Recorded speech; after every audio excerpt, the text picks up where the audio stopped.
আসসালামু আলাইকুম। আজ 23 নভেম্বর 2025। আমি একজন গ্রাহকের ভিডিও নিচ্ছি। আসসালামু আলাইকুম। ওয়ালাইকুম সালাম। স্যার, আপনার নাম? আমার নাম মোহাম্মদ হারুন। আপনার পিতার নাম? আব্দুল হাসিম। আপনার মায়ের নাম? সায়রা বিবি। সায়রা বিবি। আপনি প্রত্যেক মাসে 1000 টাকা করে 10 বছর মেয়েদেরকে ডিভিএস করছেন সোনালী লাইফ ইন্স্যুরেন্সে। যে আপনি নমিনি করছেন কাকে?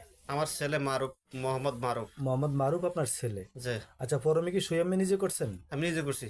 আপনি কি এখন সুস্থ আছেন? সুস্থ ইনশাল্লাহ। গত 1 বছরের মধ্যে কোনো ডাক্তারের কাছে গেছিলেন? যে না। 6 মাসের মধ্যে যে না। কোনো ওষুধ কি নিয়মিত খাওয়া লাগে? না, খাওয়া লাগে না। আচ্ছা, আপনার ফোন নম্বরটা হইলো 017771 হ্যাঁ। 657744। এই নম্বরটা কি আপনার? যে আমার ঘরে এই নম্বরটা আপনার সবসময় পাওয়া যায়। পাওয়া যায়। তাহলে ইনশাল্লাহ আপনি সুস্থ আছেন। যে আপনি ফরমে নিজে সই করছেন। যে আপনি ডিভিএসটা সুন্দর মতো চালাইতে পারবেন। যে ইনশাল্লাহ। কোনো সমস্যা হবে না তো? যে না। ওকে, আপনাকে অসংখ্য ধন্যবাদ। আসসালামু আলাইকুম। ওয়ালাইকুম সালাম।